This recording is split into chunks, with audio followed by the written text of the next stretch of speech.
Les Africains, les Asiatiques, les Européens et toutes les autres populations du monde semblent différentes les unes des autres. Mais que dit la science sur la nature de ces différences et sont-elles génétiques ? Alors évidemment, il serait totalement erroné de résumer les différences entre les populations aux gènes. La culture, la langue ou l'environnement sont autant de facteurs majeurs de différenciation. Des facteurs souvent en rétroaction les uns avec les autres d'ailleurs. Mais dans cette émission, nous nous focaliserons volontairement sur la question des différences génétiques actuelles entre les populations. Alors, il faut noter, Nicolas, que le débat est tout aussi passionné que miné. Oui, en effet, Floriane, ce débat peut bien évidemment rappeler celui sur l'existence des races. Alors, déminons immédiatement ce terrain piégé. Si ce terme est bien employé dans le monde anglo-saxon, en Europe de l'Est ou en Asie, par volonté de nuance, nous emploierons un terme qui n'est ni diabolisé, ni controversé, ni susceptible de faire l'objet de poursuites judiciaires. Nous parlerons de population humaine. Certains intervenants de cette émission emploieront le terme race, c'est évidemment leur liberté. Eh bien, rentrons dans le vif du sujet, c'est parti.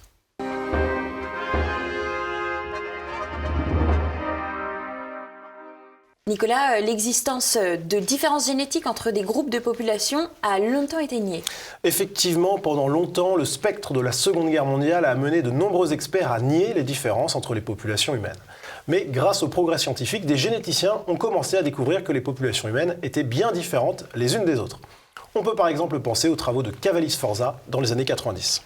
Alors justement, Nicolas, aujourd'hui, quel est l'avis de ces experts sur les différences entre les différentes populations ? Alors nous avons d'abord interrogé le professeur Gilles Freyer, vice-doyen de la faculté de médecine de Lyon-Sud et chef du service oncologie de l'hôpital Lyon-Sud. Gilles Freyer qui a récemment publié Dénoncer et bannir, un livre dans lequel il consacre un chapitre à la question des différences entre les populations.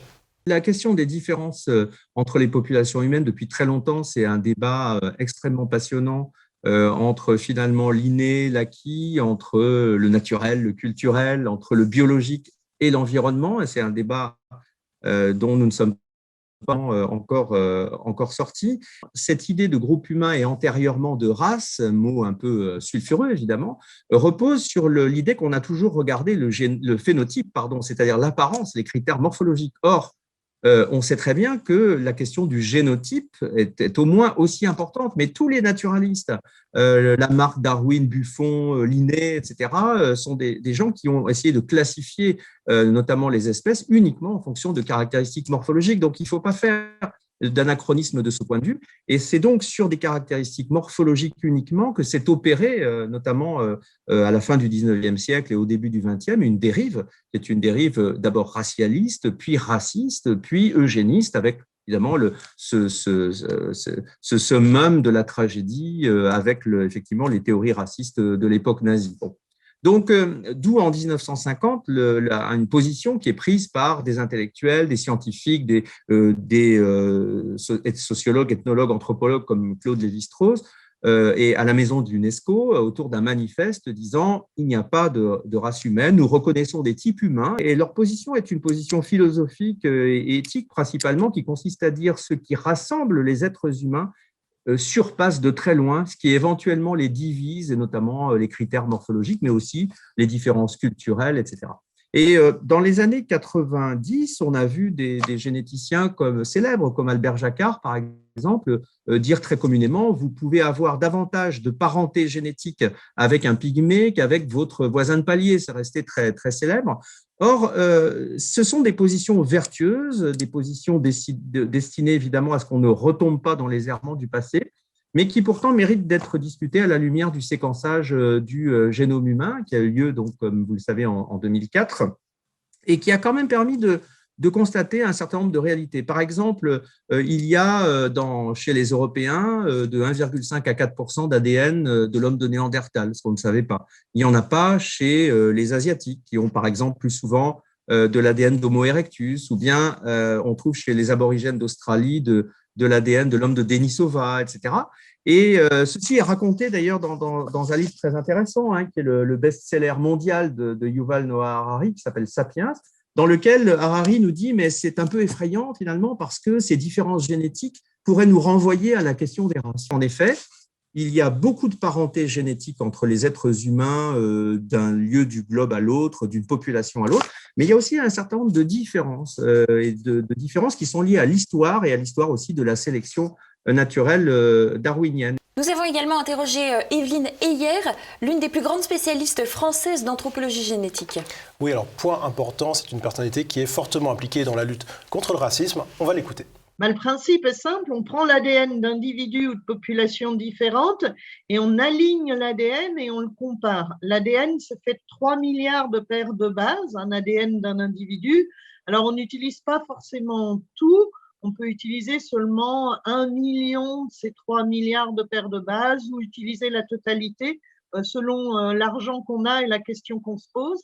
Et le principe, c'est toujours d'aligner 2 à 2 l'ADN de 2 individus et de les comparer, et on compte le nombre de différences. Quand on travaille pour une population, c'est un ensemble d'individus, donc on met ensemble toutes les données des individus d'une population et on compare en moyenne avec une autre population. Et alors, on peut comparer des gens qui vivent à l'heure actuelle, donc on peut comparer des individus de populations différentes actuelles, ou même on peut comparer avec le chimpanzé, on peut comparer avec la banane, on peut comparer avec ce que vous voulez. L'idée, c'est qu'on compare. Mais ce qu'il y a en plus qui s'est ajouté, donc déjà ça a beaucoup avancé en termes de technologie, ça permet déjà de retracer énormément de choses. Et en plus, on a maintenant des données d'ADN ancien. Donc on peut non seulement comparer les individus entre eux qui vivent à l'heure actuelle, mais on peut comparer avec des individus qui vivaient dans le passé et qui ont disparu depuis, comme par exemple l'homme de Néandertal. On arrive en général, dans notre population, dans notre espèce en général, on se ressemble d'autant plus qu'on est proche géographiquement.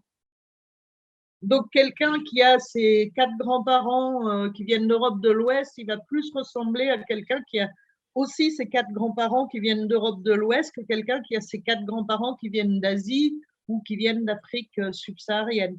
Donc, grosso modo, on a cette espèce de continuité et avec les algorithmes génétiques, on arrive à définir des ensembles de populations qui se ressemblent plus entre elles que d'autres parce qu'il y a des endroits où finalement, il y a eu un peu moins de migration que ce qui est attendu. On se ressemble géographiquement parce qu'il y a toujours eu des migrations de proche en proche. Mais il y a des endroits où ça fait un peu des barrières. Par exemple, vous avez l'Himalaya, donc les populations d'un côté et de l'autre de l'Himalaya sont un peu plus différentes que ce qui est attendu juste du fait de leur proximité géographique. Nous avons également interrogé Laurent Alexandre, médecin médiatique, lui aussi très engagé contre le racisme et entre autres président d'une entreprise de séquençage de l'ADN. On l'écoute. Il y a des différences génétiques évidentes entre communautés. Les pygmées sont génétiquement petits. Les Européens du Nord ont très souvent les yeux bleus, qui est purement génétique, qui est purement inné, qui n'est pas du tout acquis. On pourrait multiplier les exemples de différences génétiques intercommunautaires. Nous avons également interrogé Edward Dutton, chercheur spécialisé sur ce sujet d'études. À noter qu'Edward Dutton était professeur associé dans une université finlandaise avant de souffrir de prises de position jugées controversées sur les différences entre les populations. Il est désormais professeur dans une université polonaise. No scientist would deny that there are genetic differences among populations. That would be insane. Human populations, or what we traditionally call races, have been shown using detailed analyses to differ significantly genetically from one another. They have been shown to divide into 12 distinct genetic clusters. And these clusters parallel very precisely the 12 races of classical anthropology. Races are adaptations to different environments. They differ they differ in terms of the frequency of genes. Humans are confronted with a world of chaos, and we make sense of it by dividing it into categories that allow correct predictions to be made. Sometimes you will find things that don't quite fit into one or other category. But that doesn't mean that it isn't useful in terms of making predictions to divide up into these categories. The reason we divide up into categories of what is traditionally called race is because these cluster together into genetic clusters that allow correct predictions to be made about all manner of physical and mental traits. And they permit that to happen because they are adaptations to different environments. And thus the genes on average, are distinguished from each other. On l'a vu, tous les spécialistes que nous avons interrogés confirment bien qu'il existe des différences entre les populations, Nicolas. Effectivement, Floriane, mais des débats existent sur l'amplitude de ces différences génétiques. Evelyne Heyer a ainsi tenu à nuancer leur importance. Oui, vous pouvez créer comme ça des petites différences génétiques entre les populations, mais voilà, c'est jamais des choses énormes, ça va être plus du fait du hasard. Le pattern général, c'est qu'on suit la géographie. Donc, c'est comme si vous passiez, on va dire, du rouge au bleu, et après, vous avez toutes les gradations avec du violet, etc. Et si vous échantillonnez qu'une population d'un côté tout rouge et de l'autre tout bleu, vous avez trouvé des groupes très différents. Et si vous échantillonnez partout au milieu, vous vous rendez compte qu'en fait, vous ne pouvez pas catégoriser de manière aussi simple que ce qu'on pense. Et maintenant, le fait qu'on retrouve à peu près des continents différents, oui, ça vient du fait de cette similarité qui ressemble entre la géographie et la génétique. On sort d'Afrique, on va au Moyen-Orient, il y a une partie qui va en Europe, une partie qui va en Asie, une partie qui va en Australie. Et donc, c'est ces petits déplacements petit à petit qui entraînent des différences entre les populations, avec en plus, après, des adaptations très locales. Maintenant, avec les données génétiques, vous pouvez trouver des différences même entre deux villages. Ok, donc on n'est pas du tout dans le niveau qui correspondait au groupe qu'on appelait les races. Et les races, si on prend par exemple la définition sur la couleur de peau, ça regroupe des populations qui génétiquement sont très différentes les unes des autres.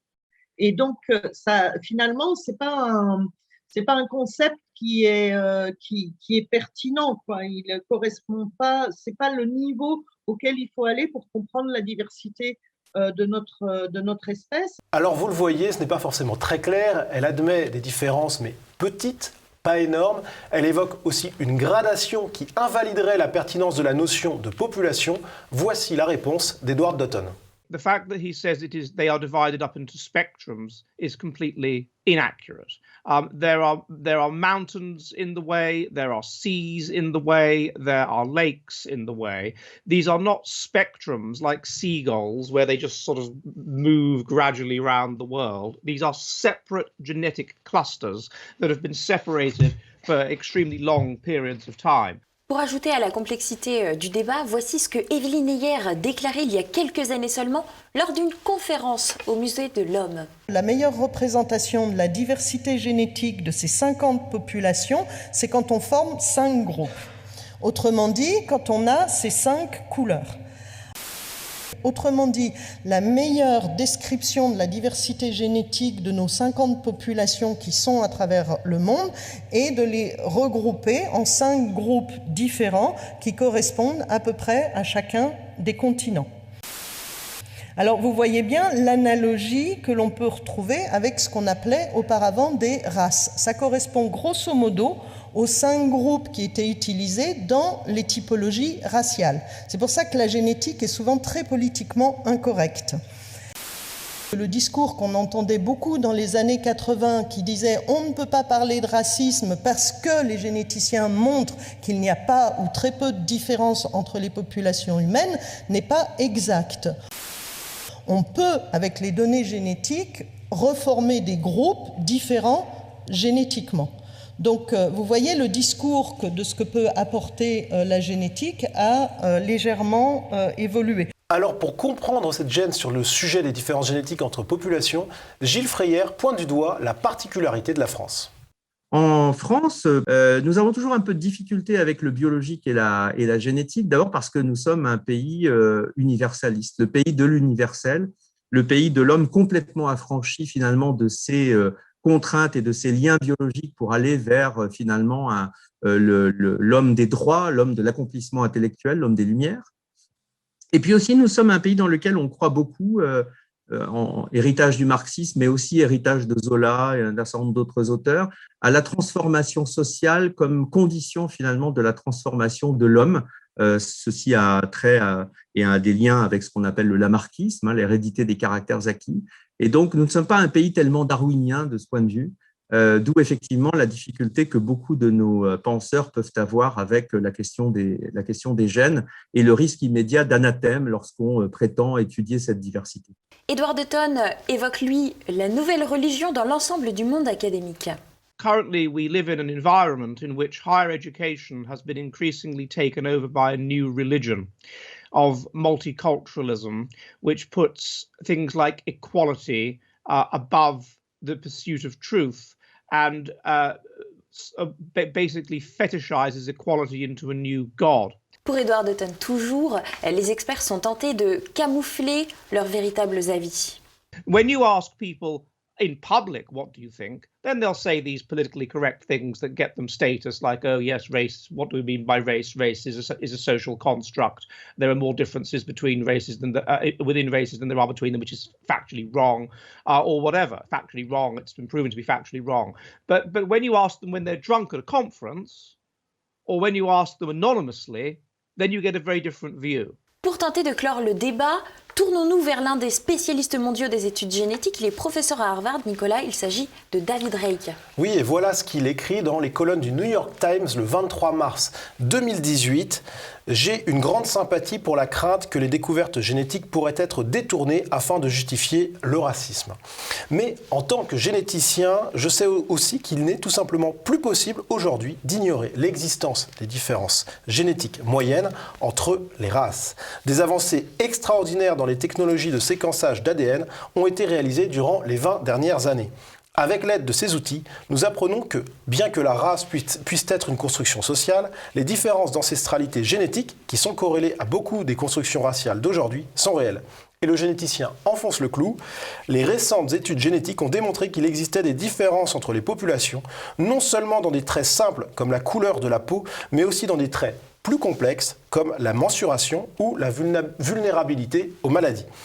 Je crains que les personnes bien intentionnées qui nient la possibilité de différences biologiques substantielles entre les populations humaines soient en train de s'enfermer dans des positions indéfendables qui ne survivront pas à l'assaut de la science. Conclusion, en l'état actuel des connaissances, plus personne ne peut nier qu'il existe des différences génétiques significatives entre les populations humaines. D'ailleurs, Evelyne Heyer, confrontée aux propos de Reich, le reconnaît même si elle rejette les termes de race. Alors, il y a de la diversité, il y a des différences entre les populations et en cela, je suis entièrement d'accord avec lui. Par contre, la catégorisation de race ne colle pas avec cette diversité. Donc, l'application de cette notion de race pour décrire cette diversité est inexacte. Alors, peut-être c'est parce que lui, il a une vision de quelqu'un qui vit aux États-Unis où il y a une histoire du peuplement un peu différente, mais c'est pas opérant, ni d'un point de vue, ni pour décrire la diversité de notre espèce, ni, je dirais, pour prédire d'un point de vue médical les facteurs de risque que peuvent avoir différentes populations. Donc oui, de rappeler qu'il y a de la diversité génétique, et là je suis entièrement d'accord avec lui, il faut vraiment rappeler ça. Il y a des différences entre les populations humaines qui sont dues à l'histoire du peuplement, à leur adaptation locale, à des phénomènes d'endogamie ou pas, de mariage entre cousins ou pas, de déplacement des femmes, de changement d'alimentation, etc., qui jouent sur la diversité génétique, mais le concept de race appliqué pour décrire ces différences est inexact. À noter que Laurent Alexandre avait publié une tribune dans Le Monde qui était une réponse à David Reich. Nicolas, vous allez nous en lire un extrait. Oui, alors voici l'extrait. La génétique ne peut pas prendre le risque de cautionner une idéologie inégalitaire. À titre personnel, je suis farouchement opposé à l'ouverture de cette boîte de Pandore. Exceptionnellement, les savants doivent faire passer la vérité scientifique après le principe philosophique fondamental de l'égalité de tous les groupes d'hommes. Alors nous avons demandé à Laurent Alexandre de s'exprimer sur cette promotion assumée de l'obscurantisme. Je pense qu'il n'est pas opportun d'opposer les différentes communautés raciales sur la base d'arguments génétiques. C'est la raison pour laquelle j'avais écrit ce papier dans Le Monde qui s'opposait à la vision développée par Reich. Je pense que ce n'est pas politiquement opportun et que c'est dangereux. Je fais partie des gens qui sont opposés au remplacement de la guerre des classes, de la lutte des classes par la guerre des races. Remettre la race au cœur de tout me dégoûte franchement et je pense que c'est une impasse politique qui conduit nécessairement à la guerre civile. Je crois que le principe d'égale dignité et d'égalité des hommes doit être défendue, et que si on ne tient pas sur cette ligne de crête, on va opposer les communautés entre elles. Personnellement, je suis un assimilationniste, je suis un intégrationniste, donc je pense que les communautés qui sont rentrées sur l'Hexagone vont s'intégrer et doivent se métisser. Je suis pour la paix entre les communautés et je suis favorable au métissage parce qu'il a toujours existé, il a été massif. La France a connu plusieurs grands remplacements. Je pense qu'une fois de plus, l'actuel grand remplacement démographique va finalement stabiliser le pays et va conduire à une France unique. Pour répondre à Laurent Alexandre qui évoque un métissage qui a toujours existé en France et étudier un exemple pratique d'une population humaine, intéressons-nous maintenant à l'identité des Européens.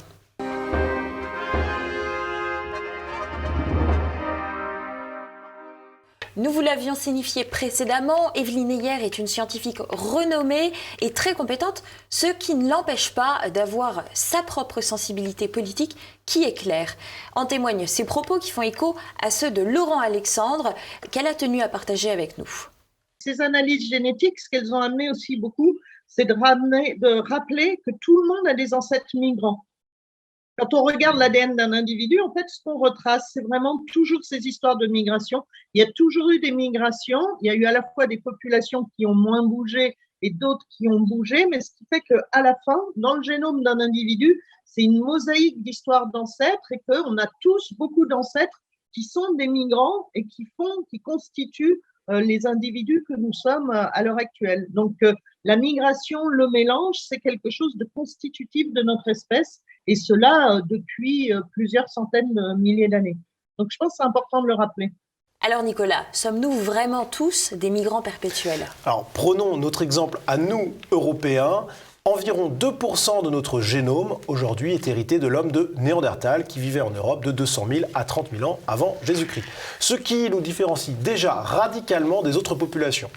Puis, plusieurs populations se sont fixées en Europe. D'abord, des chasseurs-cueilleurs autochtones, présents en Europe depuis plus de 45 000 ans, auxquels se sont ajoutés des agriculteurs anatoliens arrivés il y a environ 10 000 ans. Enfin, des travaux de David Reich ont récemment démontré qu'un peuple dit indo-européen est arrivé des steppes du sud de la Russie et de l'est de l'Ukraine actuelle. Aujourd'hui, entre 50 et 80% des gènes des Européens modernes proviennent de ce peuple indo-européen. Et contrairement au discours sur le fait que nous sommes tous migrants, cette composition n'a jamais bougé significativement depuis 5000 ans. Alors, évidemment, certaines zones de l'Europe ont, selon les époques, été le théâtre de certaines rencontres pacifiques ou non, mais de manière générale, nous, Européens, sommes le fruit d'une longue sédimentation de plusieurs peuples qui ont fixé, voilà déjà 5 millénaires, notre identité moderne.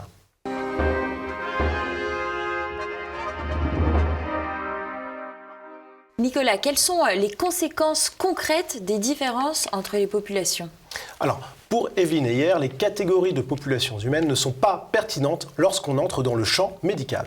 Ce n'est pas le niveau auquel il faut aller pour comprendre la diversité de notre espèce. Et en plus, il n'est pas pertinent d'un point de vue médical. Si on regarde des maladies comme par exemple les bêta-thalassémies, on les trouve autant en Afrique subsaharienne que le long de la Méditerranée, qu'en Inde. La présupposée classification raciale d'un individu nous apporte peu d'informations d'un point de vue médical. Cette affirmation peut être vraie pour certaines maladies qui se retrouvent évidemment dans de nombreuses populations, mais est-elle pour autant juste ? Voici l'avis d'Edward Dutton. Let me give you an example. At the moment in Sweden, Somalis living in Sweden have to have double the dose of vitamin D in order to be healthy compared to Swedes, ethnic Swedes. And the reason for that is that people say, oh, there's no difference, there's race differences are skin deep. No, skin color is an adaptation to a particular ecology. There was no white skin 10,000 years ago at all. white skin developed because we developed agriculture. We had agriculture in a dark environment with dark winters. We had only one crop. We didn't have enough fruit. We needed to take in more, we needed to synthesize more vitamin D. So we developed white skin in order to absorb more sunlight and synthesize more vitamin D and stay healthy. These people are in an evolutionary mismatch. They are not in the environment to which they are evolved. These are in significant and important differences. Another difference is the fact that organ donation, if you are much more likely to accept a donor organ from a person of the same race as you. This is a significant and important difference. So if we play down race differences, then people from different races may well die. Toujours sur la pertinence médicale de prendre en compte les différences génétiques entre populations, écoutons Gilles Freyer, qui, je le rappelle, est chef du service oncologie de l'hôpital Lyon-Sud. Comme cancérologue, je sais bien que, par exemple, dans le cas du cancer du poumon, vous pouvez avoir des formes particulières qui ont des mutations génétiques et qui vont pouvoir bénéficier de traitements innovants extrêmement efficaces, plus efficaces que la chimiothérapie. Eh bien, ces mutations, ces formes particulières, on va les trouver de façon très largement prédominante, par exemple, chez des femmes non fumeuses d'origine asiatique, beaucoup plus que chez des hommes fumeurs d'origine européenne. On sait aussi que certains cancers de l'ovaire, qu'on appelle la cellule terre, peu importe, sont beaucoup plus fréquents dans la population asiatique, 20% des cancers de l'ovaire contre 5% par exemple en France. On sait aussi à un niveau supérieur que l'efficacité, la tolérance d'un certain nombre de traitements anticancéreux sont différents d'une population à l'autre, en particulier chez les Asiatiques. Et tout ça a des conséquences non pas idéologiques, mais très pratiques. Et vous avez ici, par exemple, un journal qui est un des plus grands journaux de cancérologie internationaux, qui s'appelle Journal of Clinical Oncology, qui est américain. Et quand on présente des résultats d'études cliniques, il est commun de donner les caractéristiques des personnes qui y ont participé. Et on voit ici qu'il est tout à fait banal et commun d'employer le mot race, qui n'est pas du tout employé dans une acception idéologique, mais au contraire complètement scientifique. Et on peut renvoyer ceux que ça intéresse aux travaux, par exemple, d'un généticien comme David Reich, qui a travaillé, par exemple, sur la prédisposition au cancer. Et il a étudié chez les Afro-Américains qui ont 1,7 fois plus de risque de faire un cancer de prostate au-delà de 50 ans que les Américains caucasiens, on va dire.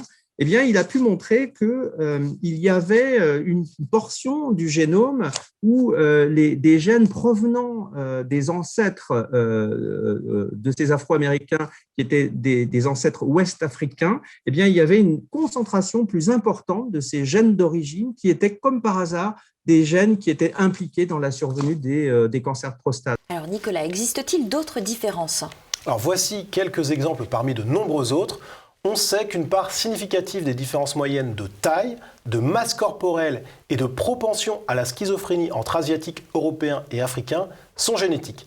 Même chose pour l'adaptation à l'altitude propre à certaines populations de l'Himalaya ou des Andes par exemple. On pourrait multiplier les exemples de ce genre.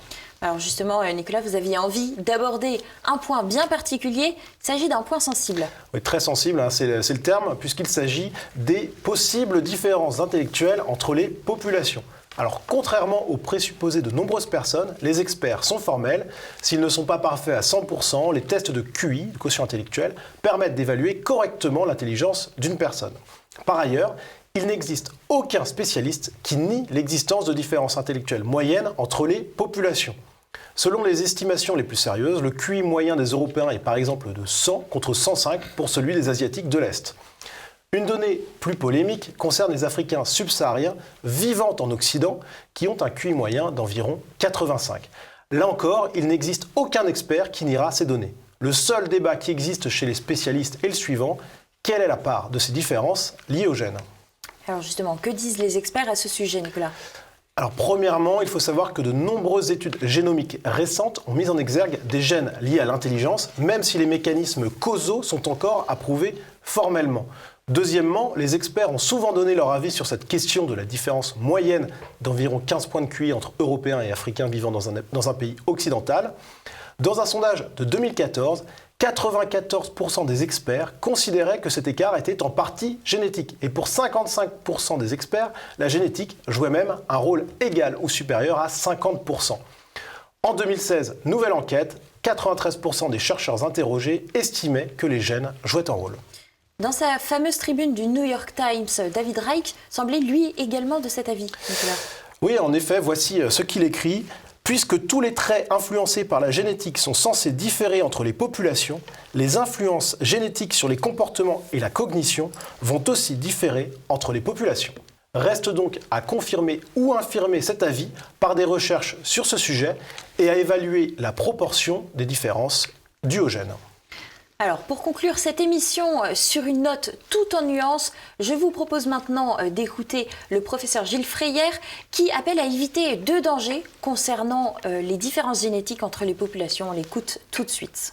Il faut toujours se garder de 2 dangers, pourrait-on dire en conclusion. D'abord, le danger du biologisme, c'est-à-dire de considérer que tout est conditionné par la biologie, par l'évolution, que finalement le libre arbitre n'existe pas. Et puis, à l'inverse, le refus absolu du biologique nous fait tomber dans les dangers du culturalisme. C'est-à-dire que lorsqu'il n'y a plus de gènes, finalement, plus d'hérédité, plus de rôle de l'histoire, plus de rôle du passé, eh bien, on a un vide finalement qui va être comblé par des théories qui sont elles-mêmes d'ailleurs des théories qui ont une composante d'héritabilité, mais qui est une héritabilité culturelle, et on remplace les gènes finalement par des théories globalement assez farfelues. Je fais référence à un certain nombre d'études de genre, à la notion de patriarcat qui n'a aucun fondement scientifique, à la notion de culture du viol qui a été beaucoup promue ces dernières années et qui ne repose pas sur un substratum scientifique établi, sur l'idée que les femmes ont pu être volontairement affamées par les hommes à l'époque néolithique et que c'est pour cela aujourd'hui qu'elles sont plus petites, etc., etc. Donc là, on a une espèce de biologisme à l'envers, c'est-à-dire qu'on substitue aux gènes finalement des théories qui sont quand même pour l'essentiel fumeuses. Merci à tous de nous avoir suivis. N'oubliez pas de commenter et de partager cette vidéo. Vous pouvez également cliquer sur le pouce en l'air. On se retrouve très vite sur TV Liberté. À bientôt.